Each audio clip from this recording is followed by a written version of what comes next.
Alléluia. Oh Dieu, le roi éternel. Alléluia. Seigneur, encore une fois, reçois la gloire et l'honneur. À toi le roi. Trois fois saint. Le Seigneur est saint. Saint, saint, saint. Trois fois saint. Le Seigneur saint. Saint, saint, saint, saint. Trois fois saint. Le Seigneur saint. Seigneur, la sainteté te convient.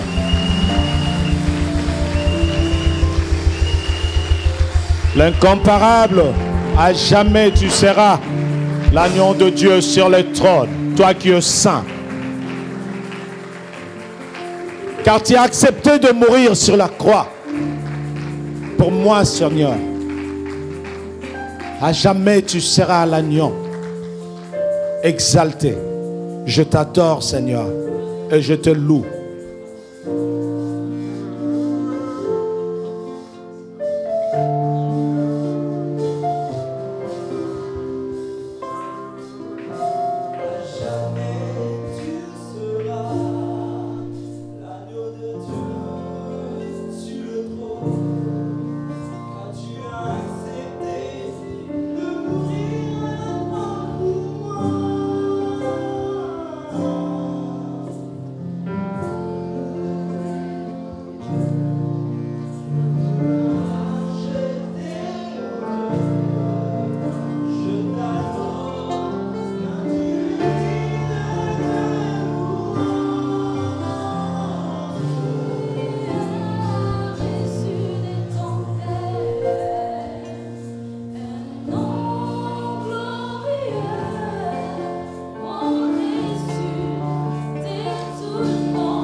À notre temps, dans le ciel,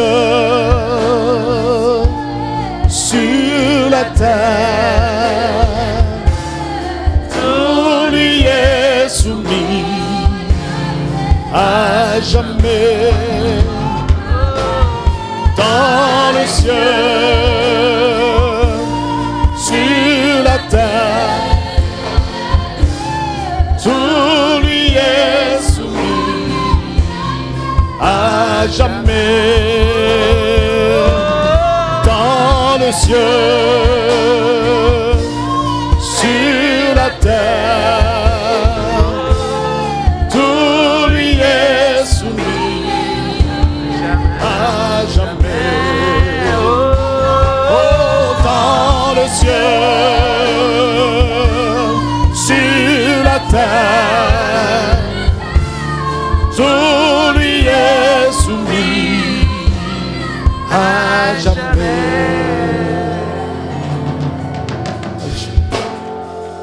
À jamais tu seras l'agneau de Dieu sur le trône, le grand vainqueur qui est assis à la droite de Père Dieu.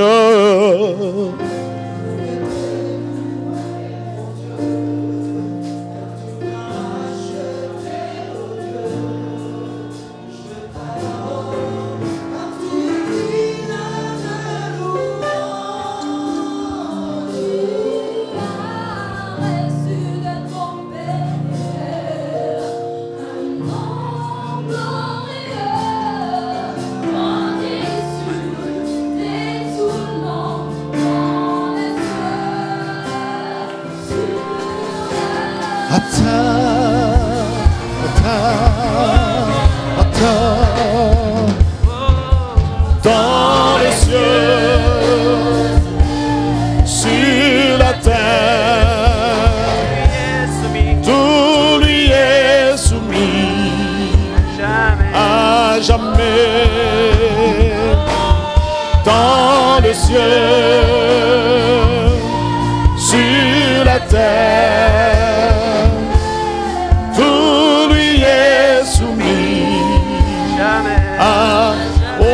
principauté dans le ciel, sur la terre, tout lui est soumis.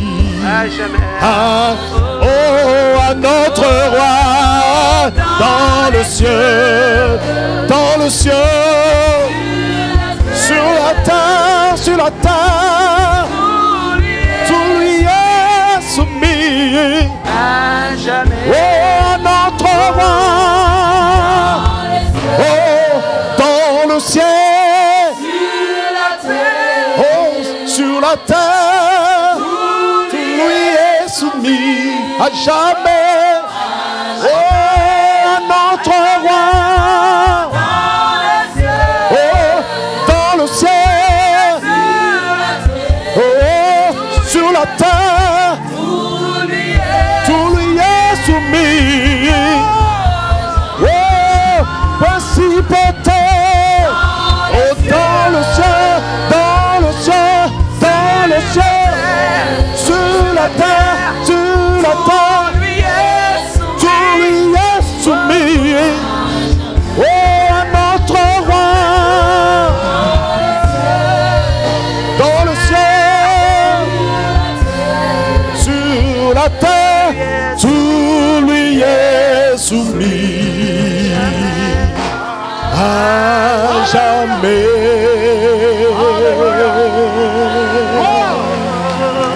Alléluia. Tout lui est soumis à jamais. Il est au-dessus de tout. Tout genou fléchira devant lui. Tout genou fléchira. Toute langue confessera qu'il est Seigneur. Tout lui est soumis. Alléluia. Dans les cieux, sur la terre et sous la terre, tout lui est soumis. Il est au-dessus de tout. Il est au-dessus de tout. Des générations en génération, il est Dieu. Il restera Dieu. C'est lui notre Dieu. C'est lui que nous acclamons. C'est lui que nous adorons. Nous nous soumettons. Nous nous soumettons. Nous nous courbons. Nous nous humilions devant ce Dieu. Alléluia. Gloire. Gloire. Gloire à ton nom, Seigneur. Alléluia. Tout lui est soumis. C'est lui qui est notre Dieu, tout lui est soumis. C'est lui que nous adorons ce matin, tout lui est soumis. Les rois de ce monde lui sont soumis. Les autorités lui sont soumises. Les principautés lui sont soumises. Les sorciers lui sont soumis. Les rois de ce monde lui sont soumis. Les présidents de ce monde lui sont soumis. Seigneur, merci. Quelle grâce que de t'avoir comme roi, comme Dieu, comme Seigneur. Quelle grâce que de t'avoir comme Père, comme rocher, comme bouclier. Parce que tout lui est soumis, nous n'avons rien à craindre. Nos lendemains sont dans ses mains. Béni soit ton nom, Père. Quel privilège de t'avoir au milieu de nous ce matin. Quelle grâce, parce que nous savons que tu es là. C'est lui à qui tout est soumis. Tu nous honores ce matin par ta présence. Acclamons encore le Seigneur. Alléluia. Gloire. Alléluia. Merci Jésus. Alléluia.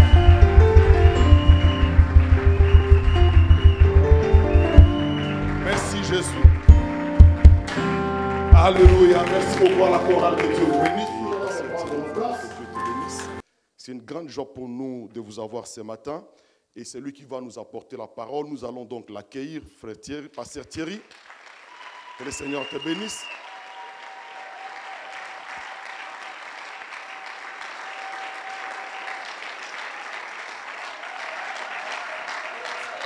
Bonjour. Est-ce que vous êtes dans la joie?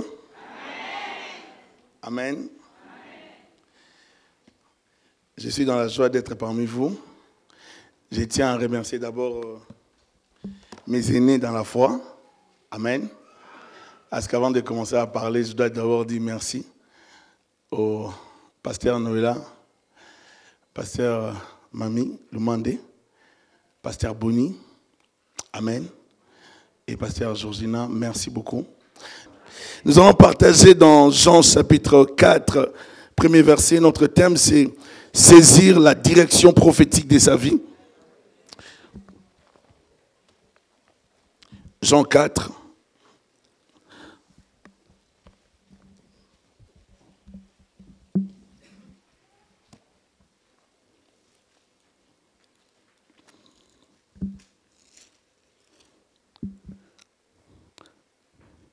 La Bible dit dans le premier verset, le Seigneur sut que les pharisiens avaient appris qu'il faisait et baptisait plus de disciples que Jean. Toutefois, Jésus ne baptisait pas lui-même, mais c'était ses disciples. Alors il quitta la Judée et retourna en Galilée. Comme il fallait qu'il passe par la Samarie, il arriva dans une ville de Samarie nommée Sychar, près du champ que Jacob avait donné à Joseph, son fils. Là se trouvait le puits de Jacob. Jésus, fatigué du voyage, était assis au bord du puits. C'était environ la 6e heure. Une femme de Samarie vint puiser de l'eau. Jésus lui dit, donne-moi à boire, car ses disciples étaient allés à la ville pour acheter des vivres. La femme samaritaine lui dit, comment toi qui es juif me demandes-tu à boire, à moi qui suis une femme samaritaine? Les Juifs, en effet, n'ont pas de relation avec les Samaritains. Jésus lui répondit, si tu connaissais les dons de Dieu et qui est celui qui te dit, donne-moi à boire, tu lui aurais toi-même demandé à boire et il t'aurait donné de l'eau vive. Seigneur, lui dit la femme, tu n'as rien pour puiser et le puits est profond. D'où aurais-tu donc cette eau vive? Es-tu plus grand que notre père Jacob, qui nous a donné ce puits et qui en a bu lui-même, ainsi que ses fils et ses troupeaux? Jésus lui répondit, quiconque boit de cette eau aura encore soif. Mais celui qui boira de l'eau que je lui donnerai n'aura jamais soif. Et l'eau que je lui donnerai deviendra en lui une source d'eau qui jaillira jusque dans la vie éternelle. La femme lui dit, Seigneur, donne-moi cette eau, afin que je n'ai plus soif. Afin que je n'ai plus soif et que je ne vienne plus puiser ici. Va, lui dit Jésus, appelle ton mari et viens ici. La femme répondit, je n'ai point de mari. Jésus lui dit, tu as eu raison de dire, je n'ai point de mari, car tu as eu 5 maris. Et celui que tu as maintenant n'est pas ton mari. En cela tu as dit vrai. Seigneur, lui dit la femme, je vois que tu es prophète. Nos pères ont adoré sur cette montagne. Et vous dites, vous, que le lieu où il faut adorer est à Jérusalem. Femme, lui dit Jésus, crois-moi, l'heure vient où ce ne sera ni sur cette montagne, ni à Jérusalem que vous adorerez le Père. Vous adorez ce que vous ne connaissez pas. Nous adorons ce que nous connaissons, car le salut vient des Juifs. Mais l'heure vient, et elle est déjà venue, où les vrais adorateurs adoreront le Père en esprit et en vérité. Car ce sont là les adorateurs que le Père demande. Dieu est esprit. Et il faut que ceux qui l'adorent en esprit et en vérité. La femme lui dit, je sais que le Messie doit venir, celui qu'on appelle Christ. Quand il sera venu, il nous annoncera toutes choses. Jésus lui dit, je le suis, moi qui te parle. Là-dessus arrivèrent ses disciples qui furent étonnés de ce qu'il parlait avec une femme. Toutefois, aucun ne dit, que demandes-tu ou de quoi parles-tu avec elle?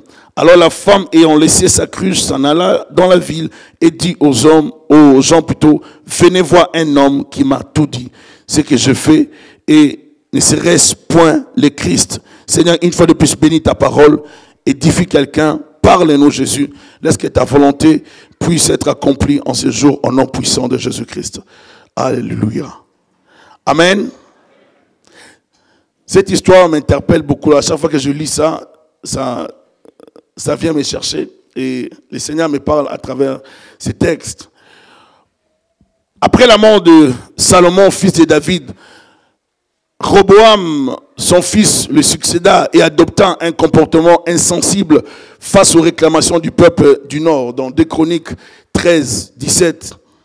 Immature dans la direction du pays et dans la prise de décision, Roboam préféra plus les conseils des jeunes sans expérience au lieu d'avoir l'apport et la sagesse des aînés, des vieux conseillers de son père. Je commence cette histoire par Salomon pour essayer de nous présenter ce qui arrive dans la suite des temps lorsqu'on néglige de faire des bons choix. L'impréparation à toute responsabilité dans la vie et dans l'église est un danger pour soi-même et pour les autres. Il n'est pas conseillé de mettre quelqu'un dans la vie, dans une position de responsabilité, sans que ce dernier soit préparé. Dieu avait promis à Salomon de lui ravir 10 royaumes du nord suite à la mauvaise conduite de ces derniers. Car Salomon avait bâti des hauts lieux à d'autres divinités et son cœur ne fut plus tout entier à l'Éternel. Parce qu'il avait plusieurs femmes. À cause de ces femmes, il s'était retrouvé influencé, n'est-ce pas, à bâtir des hauts lieux. Et ça fait qu'on avait introduit, n'est-ce pas, un vent étranger dans l'église, dans le pays. Et les pays étaient influencés par ces hauts lieux. L'atmosphère du pays était chargée, de telle sorte que Israël s'est retrouvé dans des problèmes. Alors Dieu va dire à Salomon, je veux te ravir les tribus du nord, mais à cause de mon serviteur David, je te laisserai la tribu d'en bas, de Juda. Mais je ne le ferai pas sous ton règne, je le ferai sous le règne de ton fils. Alléluia. Il arrive que Roboam est arrivé au pouvoir. Et dès qu'il arrive au pouvoir, il veut, n'est-ce pas, montrer qu'il était dur, il était compliqué. Et dans son attitude, dans son comportement, ça va créer un problème avec Jéroboam qui va revenir dans le pays et il va créer, n'est-ce pas, une rébellion et qui va entraîner les 10 tribus du nord. Et de là, ça va partir les problèmes d'Israël à cause de son père, à cause de Salomon, le père de Roboam. Au nord, il y avait une forte idolâtrie introduite par les femmes de Salomon. Et cela continua après sa mort par plusieurs successeurs du nord, afin de mieux contrôler les peuples et d'éviter les pèlerinages vers le temple de Dieu qui était à Jérusalem dans Juda en bas. Alors Jéroboam va établir des prêtres non lévitiques, afin de contrôler et d'empêcher les peuples de descendre vers Jérusalem. Parce qu'à chaque fois qu'il y avait des fêtes, le peuple descendait vers Jérusalem pour aller adorer. À chaque fois qu'il y avait le temps d'adoration, le peuple descendait toujours, malgré qu'il dépendait directement maintenant de Jéroboam, et Roboam était en bas. Le peuple continue à faire les pèlerinages. Alors Jéroboam aura peur, il va se dire, je ne peux pas les laisser continuer à descendre à Jérusalem, je dois les arrêter. Il va établir des prêtres non lévitiques, et ils vont bâtir des autels, des hauts lieux. Ils vont bâtir à Bethel, ils vont en bâtir par-ci par-là, pour attirer les gens à aller adorer d'autres divinités. Et lui-même, quelque part, il va s'improviser comme un prêtre. Tout simplement parce qu'il n'a pas voulu se soumettre à la volonté de Dieu. Il n'a pas voulu laisser le peuple continuer à descendre à Jérusalem, parce que Jérusalem était le lieu où se trouvaient, n'est-ce pas, les temples. C'est à Jérusalem que Dieu avait choisi, n'est-ce pas, le lieu de son habitation. Et il devait laisser le peuple descendre, mais il n'a pas voulu. J'aimerais dire qu'il y a trop de gens qui servent Dieu qui ne sont pas appelés. Il y a des gens qui servent Dieu alors que le ciel ne les reconnaît pas. Il y a des prêtres qui ne sont pas appelés par Dieu et qui ne sont pas des prêtres lévitiques. C'est-à-dire qui ne sont pas reconnus au ciel, mais qui servent. Tous ceux qui servent Dieu ne sont pas forcément des serviteurs de Dieu. Dire qu'on est serviteur de Dieu ne veut pas dire qu'on est reconnu au ciel. Alléluia. Nous sommes dans un temps où le diable est en train de travailler terriblement. Et cette histoire n'a pas commencé aujourd'hui. Le souci majeur du diable, le grand souci de Satan, c'est toujours d'infiltrer les milieux de Dieu. D'introduire les faux. D'introduire sa mauvaise sémence. D'introduire l'ivraie, afin de distraire les gens. Le fétiche est introduit dans l'église de Dieu. Et le péché a atteint un niveau élevé, un niveau impardonnable. Le mal est assis dans la direction des églises. Et on se retrouve dans le milieu chrétien. On se demande si on est des chrétiens ou on est des païens. Et un jour, j'arrive quelque part, je devais prêcher. Et avant de prêcher, je me retrouve dans un bureau avec l'homme de Dieu et ce dernier prenait l'alcool. J'étais effrayé, mais je ne pouvais rien dire. Je me suis dit, je vais prêcher, je vais partir. On m'a proposé, j'ai dit non. On m'a dit, pour dire, toi tu es un prêtre. Donc, pour me dire, tu es un prêtre en fait. Je ne sais pas comment vous expliquer ça. Mais on a parlé ça dans ma langue. Pour dire que tu es un prêtre, toi. J'ai dit, j'accepte de rester prêtre pour honorer Dieu que d'être plus éveillé pour vous honorer vous. Dans certains milieux, Dieu peut te permettre d'entrer, non pour aller plaire, non pour aller faire le plaisir, mais c'est pour aller bombarder calmement. Alléluia. Dieu peut te déposer dans un endroit, il sait que dans cet endroit, il y a des gens qui sont égarés pour rien. Alors Dieu t'envoie en mission pour aller libérer des choses. Et ces choses, tu vas les libérer brutalement, des fois calmement, mais tu les libères bien afin que ça bouge les choses. Alléluia. Dieu ne peut pas laisser le diable trôner dans l'église. Dieu ne peut pas laisser le diable déranger l'église. Dans l'église du Seigneur, c'est Jésus-Christ qui est Seigneur. Et là où le diable essaie de régner dans l'église, le Seigneur vient les chasser. Alléluia. Les royaumes du Nord, n'ayant pas un sanctuaire légitime comme Jérusalem, et refusant sa population de descendre pour adorer Elohim, ils vont bâtir leur temple sur le mont Gorazim. Lorsqu'ils vont bâtir ces temples, ils vont bâtir les temples pour aussi commencer à Samarie. Alors pour créer quelque chose, pour empêcher le peuple de toujours continuer à descendre. Et à Gorazim, les gens vont commencer à adorer. Samarie, ce sera la capitale du Nord. Et les gens vont fonctionner comme ça pendant une longue période. Ils vont croire qu'ils sont dans les bons chemins alors qu'ils ne sont pas dans les bons chemins. Pourquoi? Parce que la partie du Nord sera envahie par les Assyriens. Lorsque ces derniers vont envahir la partie du Nord, ils vont faire des déportations. Ils vont sortir le peuple et les amener dans d'autres territoires et amener d'autres peuples afin de créer un brassage. Ils vont mélanger, ils vont pousser les peuples à se mélanger avec les Assyriens. C'est pour cela maintenant la partie d'en bas va considérer les nordistes comme une race, n'est-ce pas, mélangée. C'est plus la race pure. Parce que il y avait les Assyriens qui sont introduits, qui sont entrés dans le pays et qui se sont mélangés avec les Juifs. Et ça va créer une haine entre le peuple. Ça va créer une séparation entre le peuple. Tout ça parce que Jéroboam voulait garder le pouvoir. Vous ne savez pas ce que les hommes sont capables de faire pour être considérés. Ce que les hommes sont capables de faire pour être vus. Des fois, nous voyons des gens, nous acclamons. J'ai dit toujours à l'église. Et l'autre fois, un homme de Dieu, on avait reçu un homme de Dieu à l'église.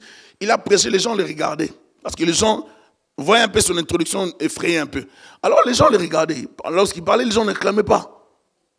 Après, les gens ont acclamé. Lorsqu'ils se sont rendus compte qu'il était correct dans le message. Il était correct dans le message. Alors à la fin, il posait des questions. Ma femme va lui dire, non, on a appris aux gens de bien suivre d'abord la structure, la parole. Parce que, tellement qu'il y a trop de bandits spirituels, moi je ne veux pas conduire les gens en enfer. Alors je veille sur ça. De telle sorte que je peux arrêter quelqu'un qui prêche et qui dit des bêtises à l'église. Je monte à la serre et je t'arrête, je te ravis les micros. Dans la gentillesse, bien sûr. Et dans l'amour. Tout ça dans le but de protéger l'église.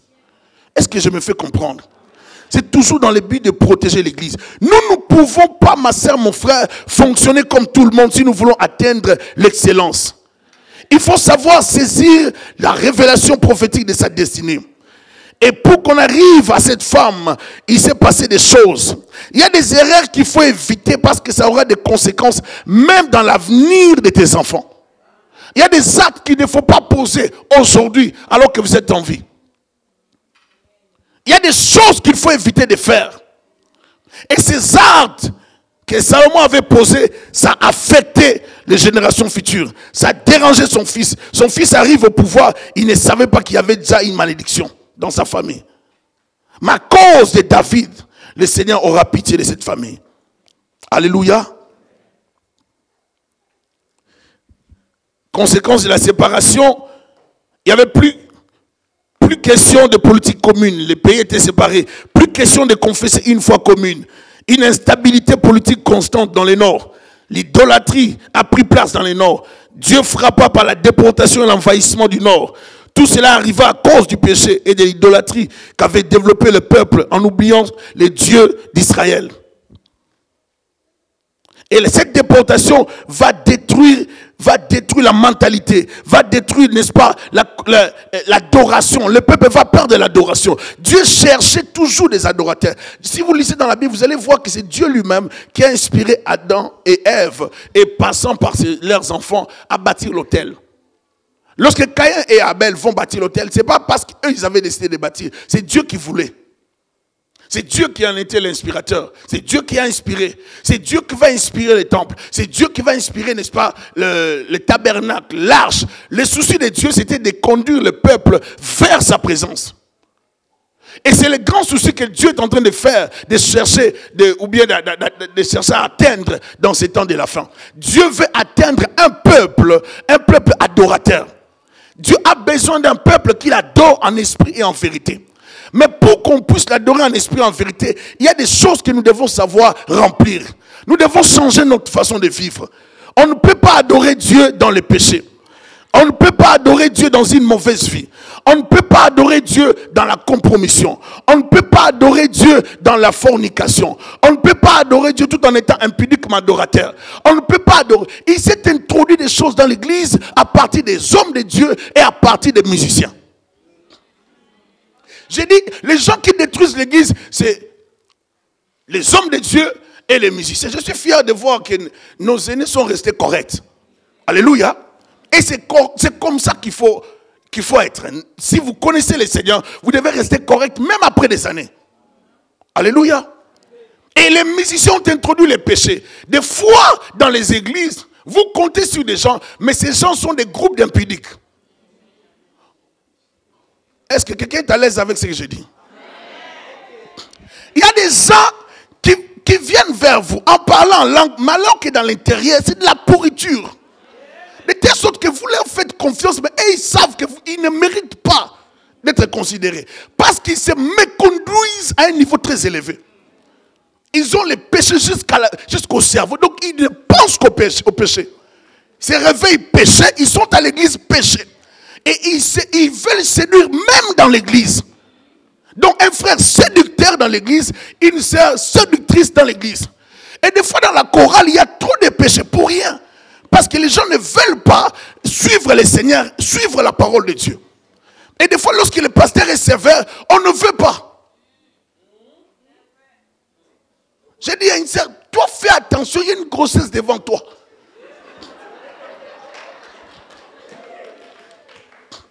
Elle m'a dit non, ça ne viendra pas au nom de Jésus. J'ai dit non, ce n'est pas une question de nom de Jésus. C'est une question de principe. Tu n'as pas ces principes-là. Et tu as la fragilité. Certains problèmes, ce n'est pas un démon. C'est juste un caractère que tu dois développer. Je traite durement mon corps. Je les tiens assujettis. Je domine sur mes sentiments.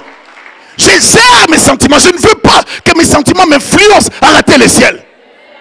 Je ne suis pas devenu chrétien pour venir m'amuser dans l'église. L'heure est arrivée où l'église a besoin de véritables chrétiens. Un jour, une sœur est venue me dire au bureau, pasteur, vraiment, tu me plais des choses. J'ai dit, je ne te plais pas. J'ai la sœur Esther qui est ma femme. Elle est juste là. Je ne te plais pas. Si tu continues, tu sortiras de l'église et je vais te chasser. Et ce genre de personnes, n'ayez pas honte de les chasser. Parce qu'ils sont des personnes qui peuvent vous causer des problèmes.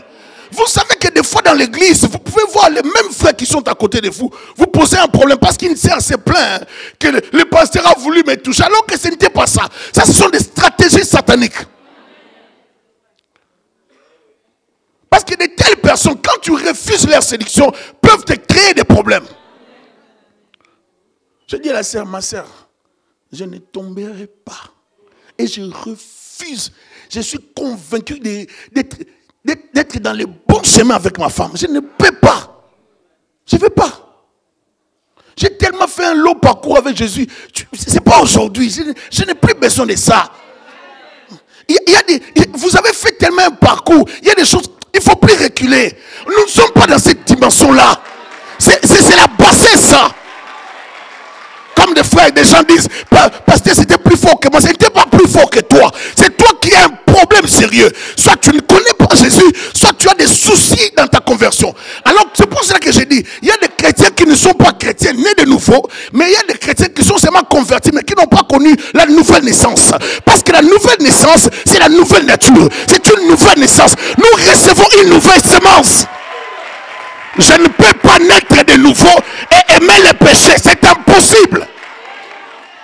Je dors avec la pornographie, je me réveille avec Boyz II Men. C'est impossible, c'est anormal. Je suis chrétien, je reste chrétien. On ne peut pas mélanger au pasteur, tu vois, c'est le juste milieu, c'est juste une façon de voir. Il n'y a pas de juste de façon de voir. Dans l'église, c'est les sérieux, et les sérieux, c'est non négociable. Alléluia. J'ai vu des frères, une sœur, une jeune sœur et puis un frère s'est collé trop. J'ai dit non, séparez-vous, je ne fais pas de ça. Ça commence comme ça. Alors moi, je ne vais pas commencer à prier après pour arrêter des problèmes. Je vous dis déjà arrêtez. Dans l'église, le Seigneur établit les pasteurs comme des sentinelles. Des fois, je dis aux gens des choses, même si tu ne me comprends pas, moi je n'ai pas les choses que tu me comprends à ce moment-là. Toi, fais ce que moi je te dis de faire. Parce que ton problème, c'est d'obéir à la direction. Et je sais que je suis dans les bons. Ce que je te dis, c'est pour toi. J'ai grandi dans une famille où le diable régnait terriblement.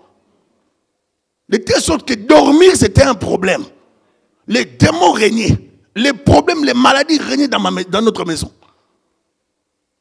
Alors j'ai appris avec des années qu'il faut s'accrocher à l'homme de Galilée. Et si je m'accroche pas pour des aventures. Je m'accroche pour mon salut. Et je ne vais pas perdre mon salut à cause d'un petit plaisir ou à cause de l'argent. Nous ne vivons pas pour l'argent, nous vivons pour Jésus. Alléluia. Nous vivons pour le Seigneur. Nous sommes dans un texte qui nous parle de la rencontre d'un homme et d'une femme. Il y avait un autre chemin que Jésus pouvait emprunter. Mais Jésus a préféré de passer par la Samarie. De passer par là. Pourquoi? Parce qu'il y avait une personne qui était dans le besoin. Jésus n'est pas passé par là par hasard. Il n'est pas passé par là pour rien. Il est passé par là avec un objectif. De rencontrer une personne et de changer l'histoire de sa vie. Dans la vie, il faut savoir saisir les opportunités prophétiques. Saisir le temps de la révélation. Saisir ce que Dieu vous donne. Quand Dieu te parle, quand Dieu te donne la révélation, il faut savoir la saisir. Plusieurs personnes ratent la bénédiction de Dieu dans leur vie. Plusieurs ratent ce que Dieu a prévu pour eux. Plusieurs personnes oublient la main de Dieu. Des fois, la main de Dieu est juste à côté de toi. Dieu veut te faire du bien, mais vous ratez. On ne vient pas à l'église de la même façon. Chaque jour, Dieu se révèle. Chaque culte, Dieu se manifeste. Aujourd'hui, c'est un culte spécial. Le dimanche prochain, un culte spécial. À chaque fois que tu viens à l'église, prépare-toi à la rencontre de l'époux. Prépare-toi pour rencontrer Jésus-Christ. Parce que tu ne sais pas ce que Dieu peut faire dans un culte normal. Les jours que je suis allé voir les pasteurs, comme je l'ai dit tout à l'heure, je ne savais pas. J'étais un prédicateur comme Apollos sans parler en langue. Je ne parlais pas en langue. Donc un prédicateur Apollos, qui prêchait, oui, mais qui n'avait pas le baptême de l'esprit. Des fois, vous avez besoin de dimensions.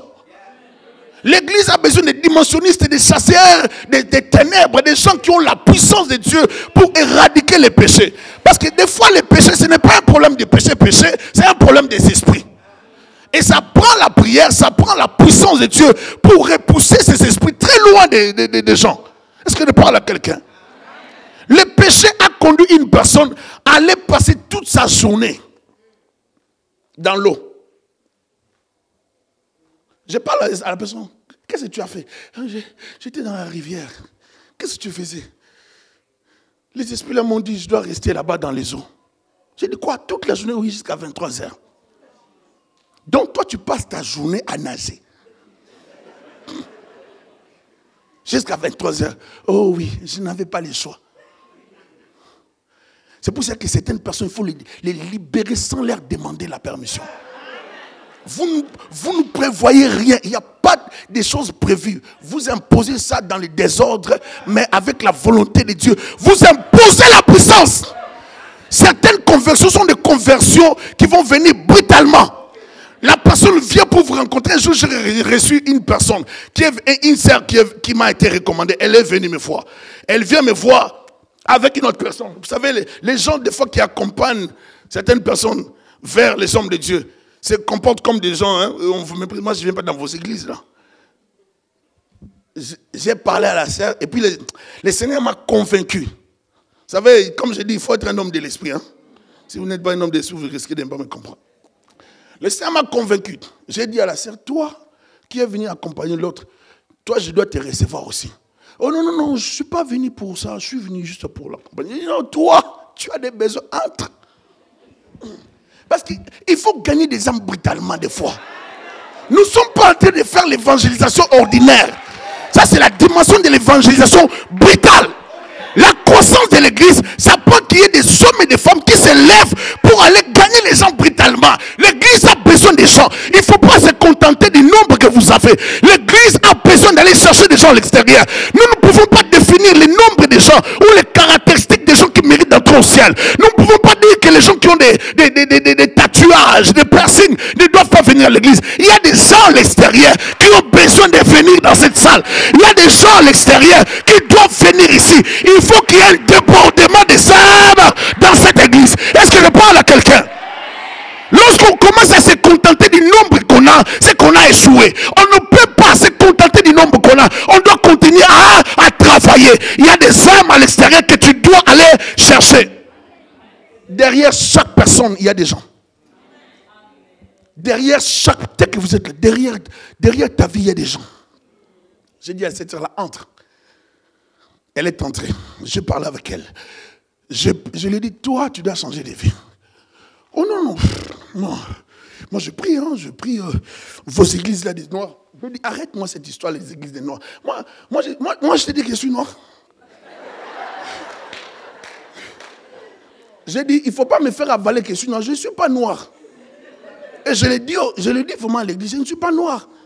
Parce que si tu prends ma peau avec la couleur noire, tu vas te rendre compte que je ne suis pas noir. Donc je ne suis pas noir. Je ne veux pas qu'on me fasse avaler des choses qui ne sont pas vraies. J'ai appelé notre sœur blanche, j'ai dit viens ici. J'ai mis le mouchoir, j'ai dit toi tu es blanche. Elle s'est rendue compte qu'elle n'était pas blanche. J'ai dit oui, c'est les hommes qui t'ont amené à croire que tu étais blanche et moi que j'étais noire. Mais j'ai refusé ça. C'est une question de mentalité. Si tu ne changes pas ta mentalité, tu seras dominé par les gens. On va te faire avaler des choses qui ne sont pas vraies. Nous ne sommes pas de cette génération. Je suis venu te dire que tu peux sortir de ce genre de mentalité qui te ramène trop bas. On te dit que tu es samaritaine. Et les juifs préféraient laisser la vie à un serpent que de laisser la vie à un samaritain. Les juifs n'aimaient pas les samaritains. Ils ne s'entendaient pas. Il n'y avait pas de relation. Lisez l'histoire du bon samaritain. Lisez l'histoire. Jésus est venu.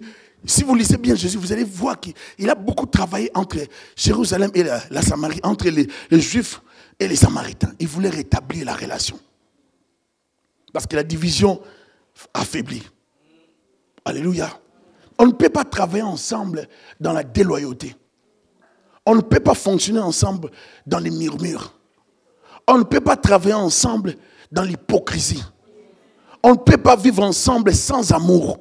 Si nous sommes vraiment ensemble, nous devons être vraiment ensemble.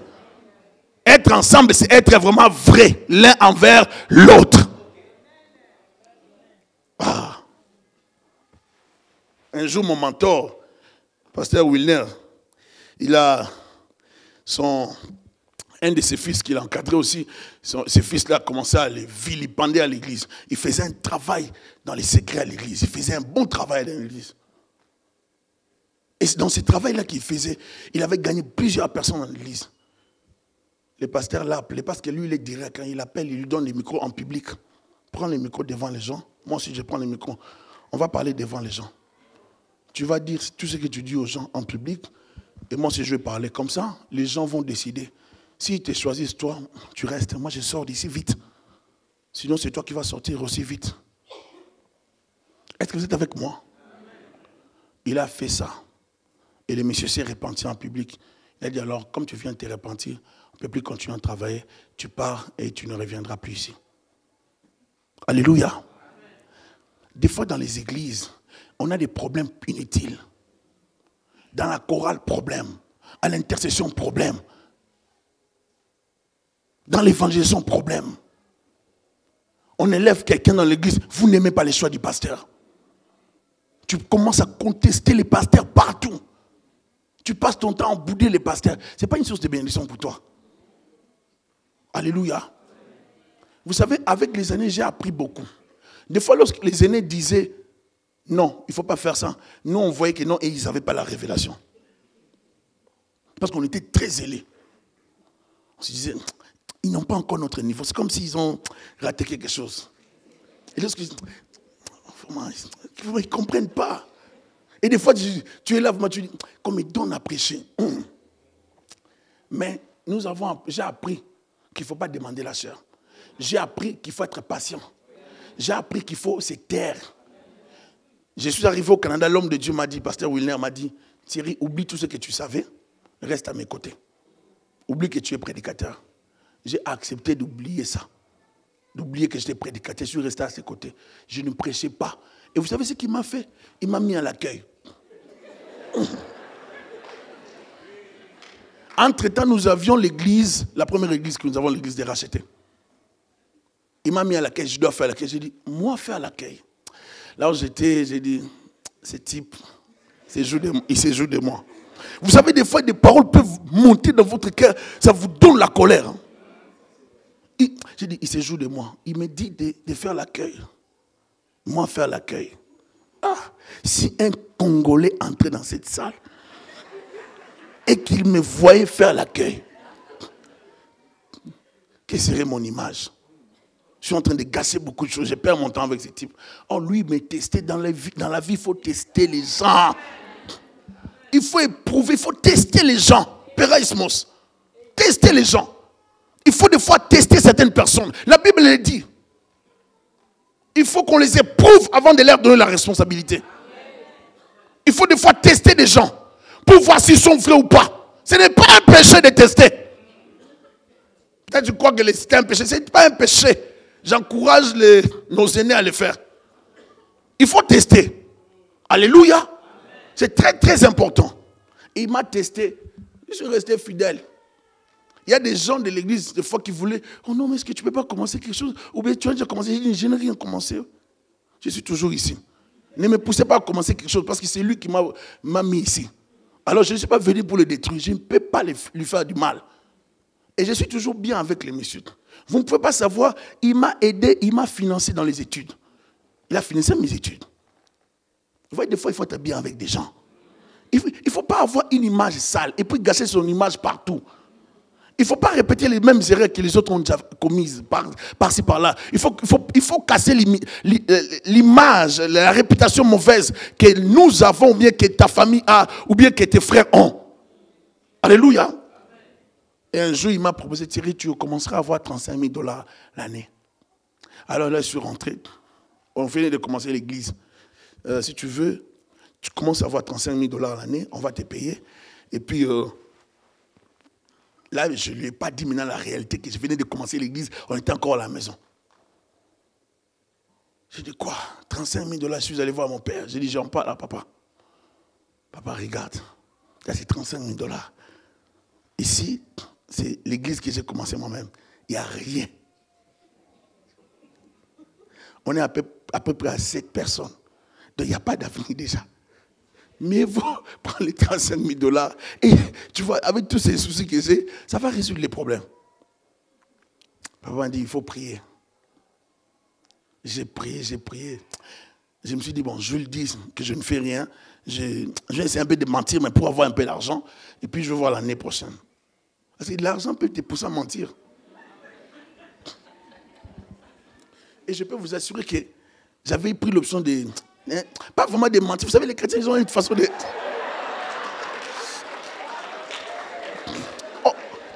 On a une façon de parler un peu chrétien, mais... la sagesse, quoi. Vous savez, je vais un peu parler sagement, en fait. Je suis allé les voir et j'ai dit, pasteur, je pense que ça me tente, mais bon, je sens dans mon cœur que tu dois lui dire la vérité. Je lui ai dit, il m'a dit, Thierry, je t'avais promis ça depuis. Comment tu as fait ça? Il dit, pasteur, j'avais commencé, je ne peux pas. J'ai renoncé à ça. Il ne m'a pas rejeté. Des fois, quand il voyage, il me laisse l'église. C'est une très grande église.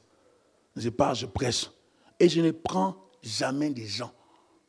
Je ne sors personne de son église. Il a confiance en moi. Alléluia.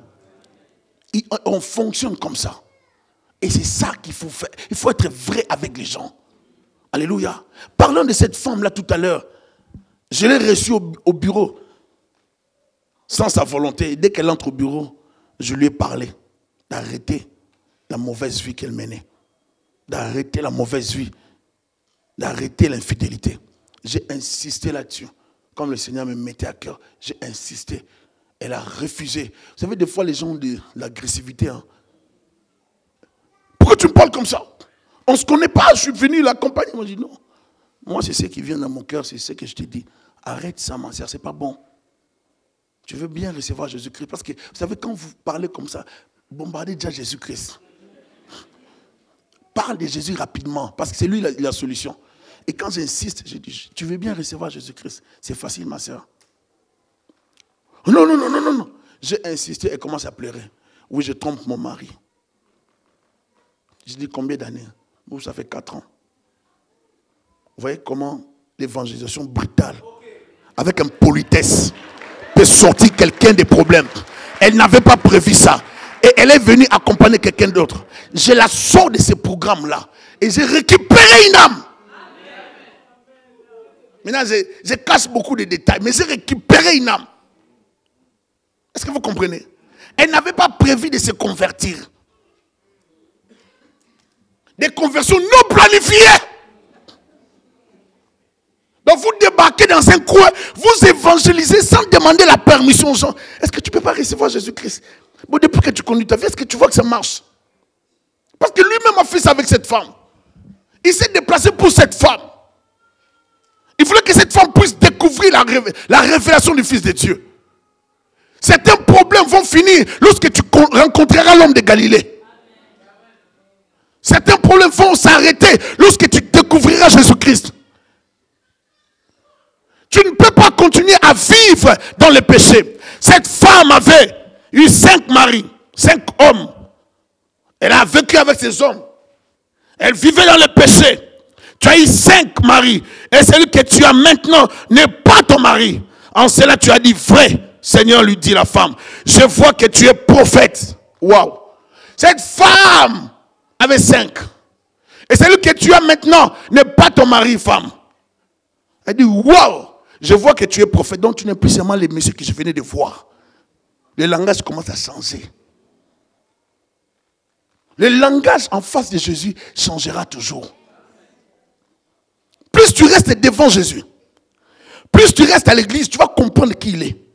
Des fois, vous voyez des gens qui viennent, qui boudent, qui friment. Vous frimez pourquoi? Vous frimez. Pourquoi tu frimes? Tu frimes pourquoi? Qu'est-ce que tu as que tu n'as pas reçu? Maintenant, plus tu restes devant Dieu, plus tu restes dans l'église, plus tu restes dans la prière, tu vas comprendre que tu n'étais rien. Et que tu n'es que fragile. Et c'est là que vous allez voir quelqu'un en costume aller à terre.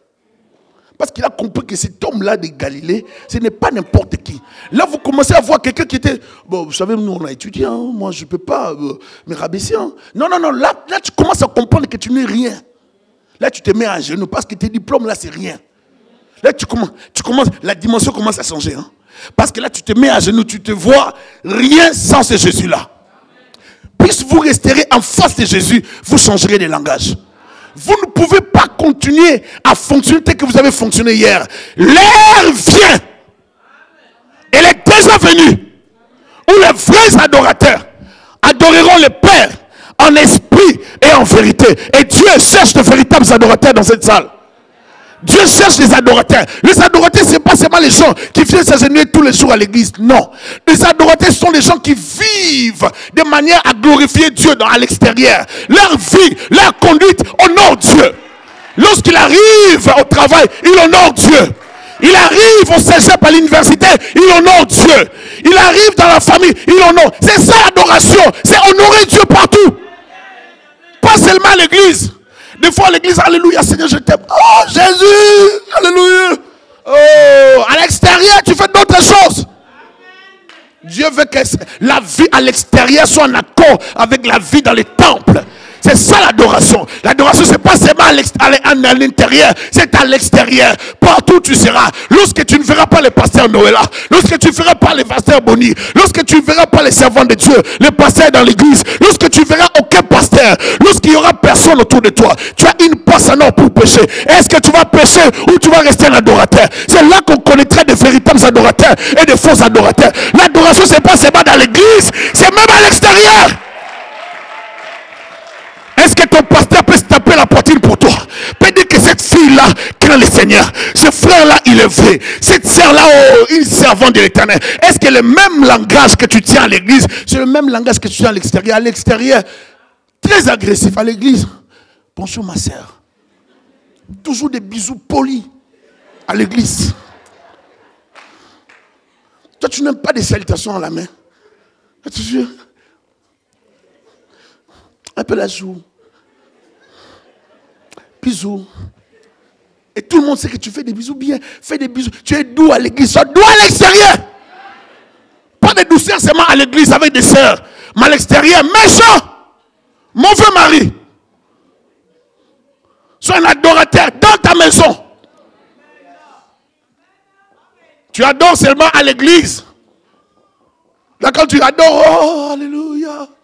Mais à l'église, tu adores bien ma sœur. Mais à la maison, prépare pour ton mari. Adore comme ça. N'explique pas que moi, vous voyez comme je travaille, lui il travaille, on doit s'entraider. Non. Si tu sais que tu es une femme, tu avais accepté de te marier, c'est toi qui avais accepté. On ne t'avait pas forcé. Et tu savais que c'était comme ça. Parce que le mariage, ce n'est pas pour les enfants, c'est pour les adultes. Tu savais dans quoi tu embarquais. Le mariage, c'est un engagement. Dis un engagement. Donc tu savais que tu as signé l'engagement, un contrat.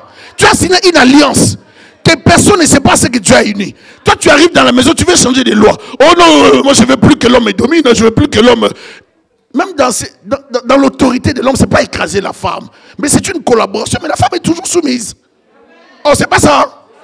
Donc comme c'est ça, nous devons adorer Dieu même dans les couples. Adorer Dieu dans l'éducation. Adorer Dieu dans l'église. Adorer Dieu partout. C'est comme ça que la gloire de Dieu sera connue. C'est pas seulement dans l'église, à l'extérieur.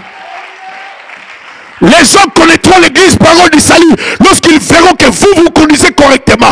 Les gens connaîtront cette église lorsqu'ils verront que dans les relations à l'extérieur, vous imaginez Dieu, vous reflétez la gloire de Dieu, vous vivez selon les enseignements que vous recevez à l'église. C'est ainsi que les gens glorifieront Dieu et les gens vont affluer en ces lieux à cause de votre conduite, à cause de ta conduite, à cause de ta façon de vivre Jésus. C'est pas question d'aller dans les églises. Oh non, mais moi j'étais à parole du salut, on n'a pas encore imposé. J'ai dit à une personne. Donc toi tu quittes la promesse parce que tu étais venu pour que moi je t'impose les mains rapidement pour les délivrances. C'est ton problème. J'ai dit il n'y a pas de délivrance comme ça. La délivrance dont tu cherches là, mets-toi, écoute la parole d'abord. Avant je priais beaucoup brutalement, je priais pour des gens. Après je me suis rendu compte que les gens venaient juste comme pour. Mais pose les mains puis on part. J'ai dit non, je ne pose pas les mains pour que tu pars. Je pose les mains pour que tu restes. Ah, vous ne voulez pas que je dise ça, hein? Oh, l'église, on ne joue pas. C'est du donnant-donnant. C'est dit donna. Tu es venu à l'église, tu es venu recevoir et tu restes aussi à l'église. C'est pas que tu viens, toi tu chauffes seulement les chaises, mais tu ne sais pas les prix qu'on a acheté, les chaises là. Toi tu viens à l'église, tu ne veux pas adorer Dieu avec ta dîme, mais tu te plains. Oh non, mais je ne comprends pas la gestion de l'argent. Est-ce que dans cette gestion de l'argent, il y a ton argent dedans? Est-ce qu'il y a ton argent? Dites quand même amen. Tu ne veux pas venir à l'église avec la dîme. Ta dîme, on l'a jamais vu à l'église. Mais tu critiques beaucoup. Tu te plains beaucoup. Oh non, mais je ne comprends pas les pasteurs à changer la voiture. Est-ce un problème de changer une voiture? Nous ne sommes pas en Afrique, nous sommes quand même en Occident, bien aimé. Vous devez savoir qu'il y a toutes les possibilités de changer de voiture. Pourquoi tu veux que ça continue avec la même voiture? Oh, est-ce un problème? Je n'ai pas fait le vœu d'être pauvre, moi. En Jésus, je n'ai pas fait ce vœu-là. Avec Jésus, il n'y a pas ce vœu-là. Je refuse la pauvreté. Je n'ai pas fait le vœu de la pauvreté. J'ai reçu l'homme de Galilée, pas pour être pauvre, pas pour servir dans la médiocrité. J'ai fait un vœu de servir le Dieu de gloire, le Dieu riche qui a les richesses pour lui. Je n'ai pas fait le vœu d'être pauvre, d'accompagner les gens seulement dans la terre. Non, je refuse ça au nom de Jésus. Je n'ai pas fait le vœu d'être pauvre. Oh non, oui, pasteur, pourquoi tu connaissais? J'ai une voiture, ce qui m'a créé des problèmes. On a failli me tuer ma femme. Vous allez tuer ma femme. Moi, je n'ai pas d'autre femme. C'est elle. Laissez ma femme tranquille. Je ne veux pas des problèmes. Parce que je vois déjà c'est difficile de se remarier. Comment ça pour moi? Vous voyez? Comme je disais, qu'il y a d'autres maris qui préfèrent rien. Comme une femme un jour s'est fait étouffer par son mari. Et le mari voulait la tuer au fait cette nuit-là. C'est une soirée, hein. Il voulait la tuer. J'ai beaucoup prié pour elle. Il voulait la tuer. Elle s'est débattue. Elle dormait en fait. Vers 3h du matin, le mari vient avec le coussin. Il étouffe la femme. Et l'oreille, il a étouffé tellement la femme que la femme s'est débattue. Et puis la femme l'a griffé. Et puis il dit, oh mes chéris, je faisais des blagues. Si tu n'as pas un bon mari, une personne qui ne craint pas Dieu, tu te mets dans les problèmes. C'est pour ça que quand tu veux t'engager, engage-toi avec un bon mari. Ne choisis pas les hommes comme cette femme-là. Choisis une bonne personne. La nouvelle personne que tu as choisie, c'est l'homme de Galilée. Tu as eu 5 maris. Le 6e que tu as maintenant, ce n'est pas un bon mari. Mais tu as un autre mari qui arrive pour tes problèmes, qui arrive pour te sortir de la malédiction, qui arrive pour récupérer ta vie, qui arrive pour réparer ta vie. Je parle à quelqu'un d'un nouveau mari qui arrive. Il est venu juste pour toi. Il a laissé ses disciples. Il est venu juste pour toi. Il ne s'est pas déplacé pour rien. Il s'est déplacé en mission. Il est venu pour te sortir de la médiocrité, de l'impudicité. Jésus-Christ, l'homme de Galilée, arrive devant cette femme. Cette femme dit, waouh, c'est un prophète ce type. Toi, depuis que je te parle, depuis que quelqu'un tu me troubles, toi, tu es bizarre, toi. Tout à l'heure, je t'ai demandé de l'eau. Comment tu vas me donner de l'eau? Tu m'as donné des choses là bizarres. Tu as un langage codé, toi. Je vois un peu la Samaritaine, c'est un peu de parler avec Jésus-Christ. Jésus dit, vous savez, Jésus avait un sens de l'humour. Là, Jésus parle à la femme, il dit, dans son cœur, je vois Jésus dire, toi, c'est que tout ce que je vais te faire dans quelques secondes ici, tu vas voir. Toi, je te parle là, mais c'est des choses que je vais te faire, toi, femme. Des choses que tu vas découvrir par ma puissance. Tu ne peux pas me rencontrer et rester le même. Non, c'est impossible. Si tu me rencontres, tu dois changer de vie. Toi, femme, c'est que je vais te faire découvrir maintenant là, la révélation de ta destinée. Tu vas comprendre ça dans quelques heures. Continue à me parler, tu vas voir. C'est un problème. Ça demande que tu parles continuellement à Dieu. Un jour, j'ai prié. Vous savez, Dieu, il faut le chercher. J'ai fait 1 heure, j'ai trouvé que c'était pas assez. J'ai fait 2 heures, c'était pas assez. J'ai fait 3 heures, c'était pas assez. J'ai fait 4 heures, c'était pas assez. J'ai fait 5 heures, c'était toujours pas assez. J'ai fait 6 heures, c'était pas assez. J'ai fait 7 heures du temps, c'était pas assez. J'ai fait 10 heures du temps, c'était pas assez. Mon père est revenu du travail, il m'a trouvé en train de prier. Il est allé dire à maman, mais cet enfant exagère maintenant, il faut qu'on l'arrête. On m'a arrêté à 12 heures de prière. J'ai terriblement prié parce que j'avais soif de Dieu. Il y a des choses qu'il faut chercher dans la présence de Dieu.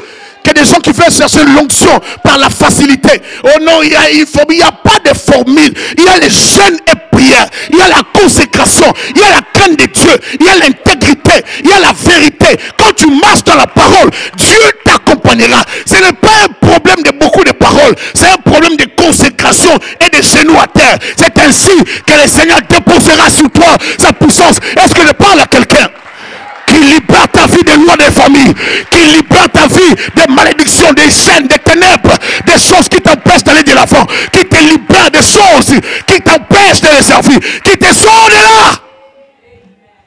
Il y a des choses qui doivent mourir dans ta vie pour que tu puisses découvrir l'homme de Galilée. Tu ne t'es pas déplacé pour rien. On t'invite à l'église, tu boudais peut-être pour venir ici. Mais depuis que tu sers Dieu, depuis que tu viens ici, tu ne trouves pas que tu es béni? C'est ça, hein. Tu commences, là tu atteins le niveau des prophètes. Hein. Ça va. Nos pères ont adoré sur cette montagne. Et vous dites, vous, que le lieu où il faut adorer, c'est à Jérusalem. Femme lui dit, Jésus, crois-moi, l'heure vient où ce ne sera ni sur cette montagne, ni à Jérusalem, que vous adorerez les pères. Le problème, Jésus voulait dire à cette femme, que le problème de l'adoration, parce que les Juifs étaient liés au lieu. Les Juifs étaient liés à 3 choses. La terre, les temples et la loi. Alors Jésus va dire, les dimensionnistes doivent comprendre que, excusez un peu l'expression, les dimensionnistes doivent comprendre que l'adoration, ce n'est pas une question de lieu. Parce que lorsque Dieu avait rencontré Moïse dans le désert, Moïse, là où Dieu l'avait rencontré, ce n'était pas dans un temple. Mais partout où Dieu descendait, la gloire de Dieu descendait, il faut le respecter cette gloire. Dieu va dire à Moïse, les lieux sur lesquels tu te tiens est saint. Enlève tes sandales. Ce n'est plus une question de lieux. Ce n'est plus une question du temple. C'est une question de relation avec Dieu partout. Et Jésus est en train de dire à cette femme, cette histoire a commencé depuis longtemps, mais vous n'aviez pas saisi ça. Quand Dieu a donné les temples, c'était juste pour permettre aux gens de comprendre ce qui devait arriver. Et ce qui devait arriver est déjà arrivé. Ça a déjà commencé. Si tu comprends cette femme, si tu comprends aujourd'hui femme, tu vas commencer à adorer. N'attendez pas pour servir Dieu. Saisissez votre opportunité de les servir. C'est le temps de les saisir. Alléluia. Vous adorez ce que vous ne connaissez pas. Nous adorons ce que nous connaissons, car le salut vient des Juifs. Mais l'heure vient déjà venue où les vrais adorateurs adoreront le Père en esprit et en vérité. Car ce sont là les adorateurs que le Père demande. Dieu est esprit. Jésus clarifie, Dieu est esprit. Et il faut que ceux qui l'adorent en esprit et en vérité.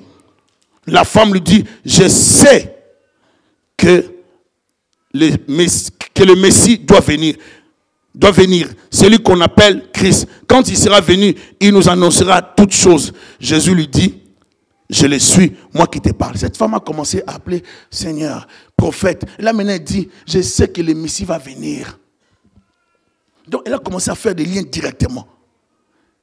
Jésus continue à parler avec cette femme. Et cette femme commençait à voir que les choses devenaient claires dans sa tête. Les choses se clarifiaient. J'ai dit que jusque-là, peut-être ta vie est floue. Hein? Ta vie a beaucoup de complications. Mais pendant que tu es dans l'église ici, pendant que tu viens toujours prier, les choses seront claires. Tu vas rencontrer l'homme de Galilée. Le Messie, c'est le roi de Dieu. Le roi, c'est qui? C'est le missionnaire de Dieu. C'est celui qui vient pour libérer les captifs. C'est celui qui vient pour restaurer les vies. C'est celui qui vient pour réparer. C'est celui qui vient pour guérir. C'est celui qui vient pour délivrer. Le roi de Dieu. Elle a compris qu'elle avait un prophète en face. Mais ce n'était pas la dimension à laquelle Dieu l'attendait. Et lorsqu'elle atteint la dimension messianique, Dieu dit, c'est bon, tu es arrivé. Il faut saisir Christ. Il est le Messie. Et qui est le Messie? C'est celui qui va changer ta vie. C'est celui qui te donnera le salut. J'aimerais te dire aujourd'hui, ma soeur, mon frère, ne perds pas ton temps dans le péché. Ça conduit en enfer. J'ai lu l'autre fois dans l'enseignement avant de venir ici à l'église, c'est que le pape a déclaré que l'enfer n'existait pas. Et je suis vraiment déçu et désolé de contredire ça. Ça existe. Parce que vous savez, d'autres choses, il ne faut pas hésiter trop pour en parler. Il faut parler. L'enfer existe. Et il ne faut pas aller en enfer. Alléluia. Il ne faut pas aller en enfer. Je sais que le Messie doit venir. Celui qu'on appelle le Christ, quand il sera venu, il nous annoncera toutes choses. Jésus lui dit, je le suis, moi qui te parle. Là-dessus arrivèrent ses disciples qui furent étonnés de ce qu'il parlait à une femme. C'est tous les disciples, l'esprit des soupçons. Ils arrivent, ils trouvent Jésus parler avec cette femme. Ils disent, donc le maître nous a laissé pour parler, faire son chemin seul. Regardez Jésus. Je vous disais. Et surtout Thomas est compliqué. Vous savez, Thomas dit aux autres, allons mourir avec lui. On va nous lapider, allons mourir avec lui. Là, lorsque Jésus a dit, allons pour ressusciter Lazare. Thomas va dire aux autres, allons mourir. Toujours à côté de Jésus, mais critiquant toujours.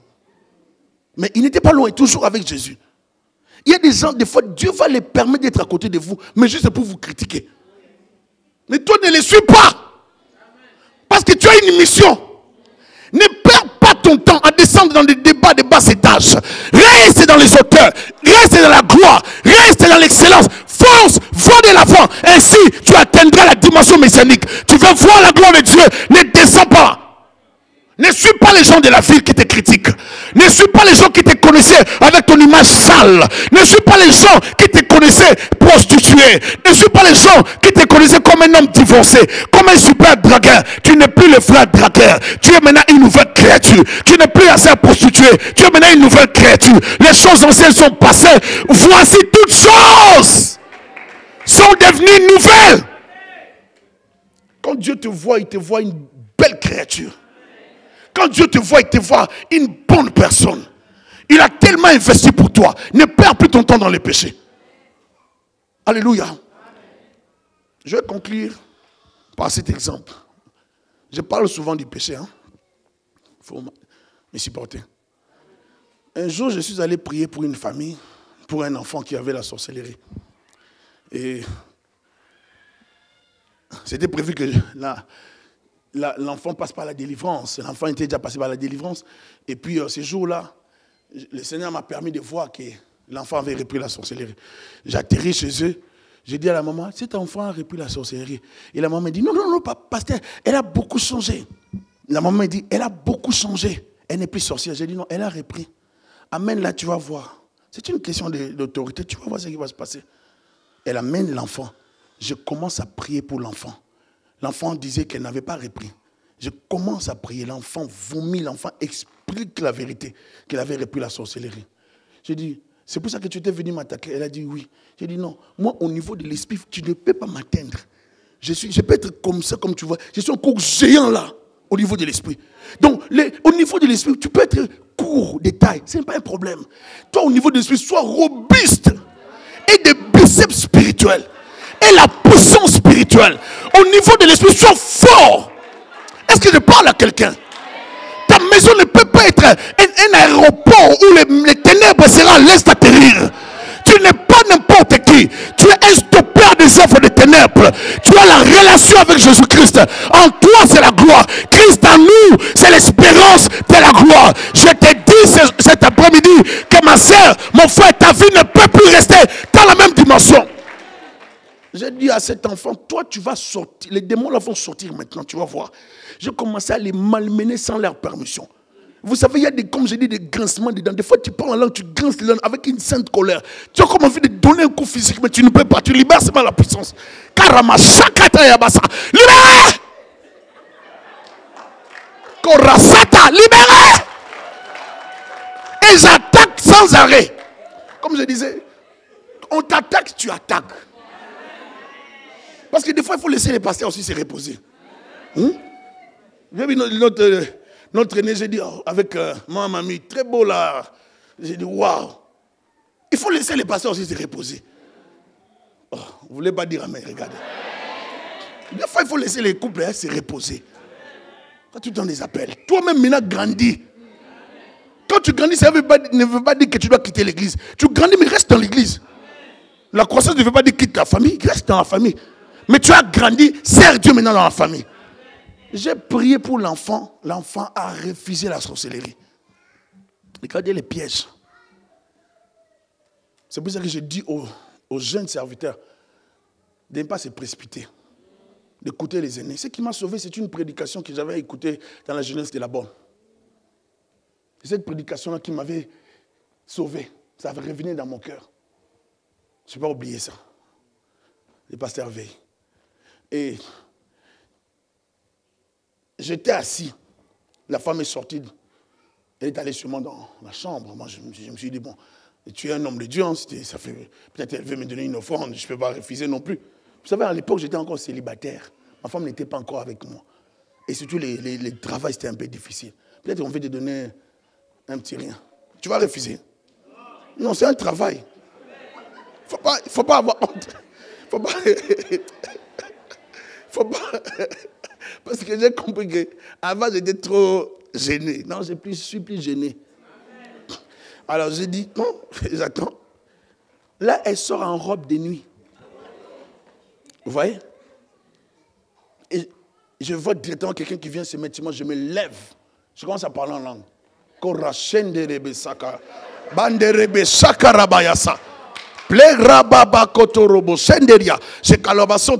à parler en langue. Je regarde, je parle en langue. Je dis, tu ne mourras pas. J'ai fait un vœu. Je vis pour Jésus. Tu ne mourras pas. Tu te trompes. Laisse tomber, ma soeur. Si tu ne tombes pas avec moi, j'appelle la police. On va t'arrêter. Je dis, ma soeur, moi je suis serviteur de Dieu. Moi je crains Dieu. Moi je ne suis pas venu ici pour blaguer. Tu vas mourir dans cette histoire pour rien. Laisse-moi sortir. Moi je viens avec la mort et la vie. Si tu continues à me chercher des points, Dieu va te tuer pour rien, pour me laisser la vie. Toi tu veux m'arrêter. Moi, mes enfants étaient encore en moi. Comme, hein, vous comprenez, comme on parle d'Hébreux chapitre 7. Alors à l'époque, je n'avais pas encore d'enfants. Les enfants étaient encore en moi. Alors, je ne voulais pas faire des erreurs avant le mariage. Lisez seulement Hébreux chapitre 7. Vous allez comprendre après la maison. Ils étaient encore en moi. Donc, je ne pouvais pas rester comme ça et faire des erreurs. Mais non, pas dans les péchés. J'ai dit non. Je me dirige vers la porte pour sortir. Elle avait déjà enlevé la clé. Je parle en langue. J'ai dit, ma soeur, tu ne mourras pas. Ma soeur, laisse-moi tranquille. Là, elle me prend et me fait. Elle dit, tu ne mourras pas. Je t'ai dit pour que tu deviennes fort. Il ne faut plus expliquer aux gens pourquoi tu tombes tout le temps. Non, n'aie plus de raison de tomber. Tu ne peux plus tomber. Alléluia. Oh, c'était plus fort que moi. J'ai dit toujours au frère, ne me dis pas ça. Ça ne sera jamais plus fort que toi. Parce que Dieu donne toujours la force de s'en sortir. Et là, à la porte, elle venait. J'ai dit, non, ma soeur, moi, je dois sortir. J'insiste. J'intercède, je prie, j'insiste. Elle me dit, tu as de la chance. Elle me fait ça à la tête. J'ai accepté, fais ça. Mais ouvre seulement la porte. Elle part, elle revient avec la clé, elle ouvre l'enfant, elle dit, sors. J'étais poli. Dès que je suis allé à l'extérieur, il dit, ma soeur, toi si tu me vois dans ta maison, comme dans mon pays on dit, ajoute-moi un doigt ici. Tu ne me verras plus jamais dans ta maison. Depuis ce jour-là, j'ai pris la décision d'éviter des maisons. Je ne peux pas aller seul chez quelqu'un. Même si tu montes, tu descends, tu dis que tu vas quitter l'église, quitte. Moi, je ne viendrai jamais. Jamais. Je ne viens plus seul. Est-ce que vous comprenez? Il faut être discipliné dans les choses du Seigneur.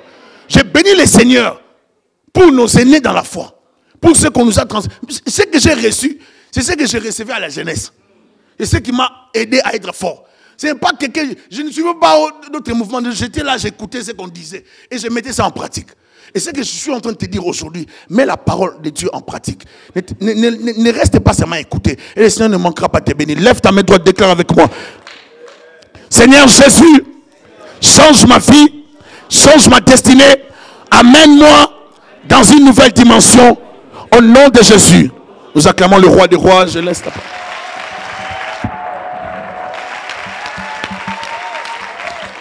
Alléluia. Acclamons le Seigneur Jésus. Alléluia. Gloire au Seigneur.